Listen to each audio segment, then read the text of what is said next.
नए लोग चैनल को इस तरह सब्सक्राइब कर बेल आइकन दबाकर ऑल वाला नोटिफिकेशन चुनें। भगवत गीता के 10 सबसे लोकप्रिय श्लोक जिनमें छिपा है गूढ़ जीवन दर्शन।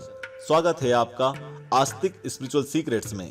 श्रीमद् भगवत गीता दुनिया के वैसे श्रेष्ठ ग्रंथों में है जो न केवल सबसे ज्यादा पढ़ी जाती है बल्कि कही और सुनी भी जाती है। कहते हैं जीवन के हर पहलू को गीता से जोड़कर व्याख्या की जा सकती है। भारत की सनातन संस्कृति में श्रीमद् भगवत गीता न केवल पूज्य बल्कि अनुकरणीय भी है। कहते हैं इस ग्रंथ में उल्लिखित उपदेशक इसके 18 अध्यायों में लगभग 720 श्लोकों में है। आइए आज जानते हैं इस महान दार्शनिक ग्रंथ के कुछ चुनिंदा श्लोक। दोस्तों, वीडियो को एक लाइक जरूर देना। कर्मण्येवाधिकारस्ते मा फलेषु कदाचन मा कर्म फल हेतुर्भुर्मा ते संगोस्त्व कर्मणि। अर्थात कर्म पर ही तुम्हारा अधिकार है लेकिन कर्म के फलों में कभी नहीं।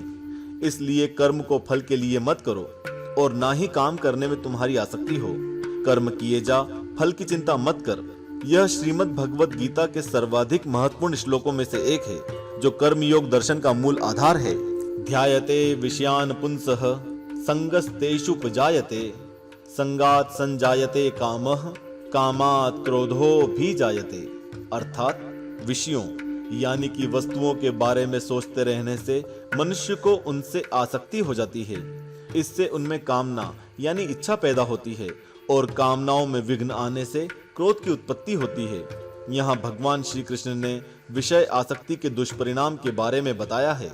क्रोधात् भवति सम्मोहः सम्मोहात् स्मृति विभ्रमः स्मृति भ्रंशात् बुद्धिनाशो बुद्धिनाशात् प्राणश्यति। क्रोध से मनुष्य की मति मारी जाती है।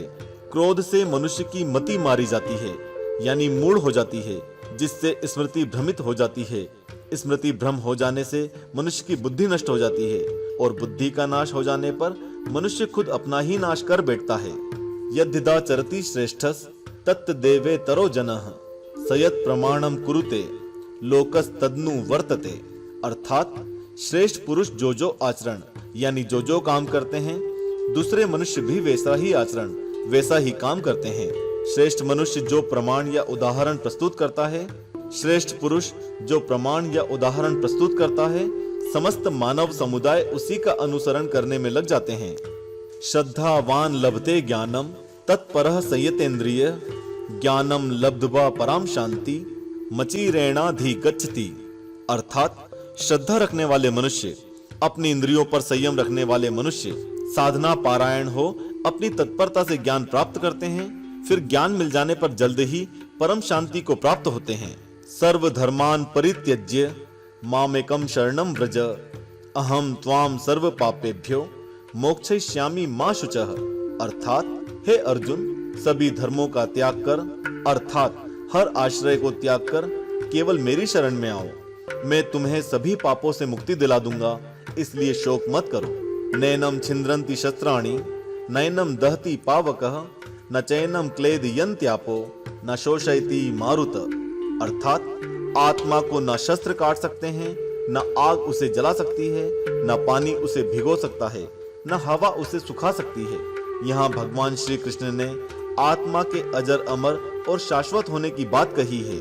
हतो वा प्राप्यसि स्वर्गम जित्वा वा भोक्ष्यसे महीम तस्मात् उत्तिष्ठ कौन्तेय युद्धाय कृत निश्चयः। अर्थात हे अर्जुन, यदि तुम युद्ध में वीर गति को प्राप्त होते हो तो तुम्हें स्वर्ग मिलेगा और यदि विजयी होते हो तो धरती के सुख को भोगोगे। इसलिए हे कौन्तेय, उठो और निश्चय करके युद्ध करो। यहाँ भगवान श्री कृष्ण ने वर्तमान कर्म के परिणाम की चर्चा की है। तात्पर्य यह है कि वर्तमान कर्म से श्रेयस्कर और कुछ नहीं। यदा यदा हि धर्मस्य ग्लानिर्भवति भारतः अभ्युत्थानम अधर्मस्य तदा आत्मानं सृजाम्यहम्।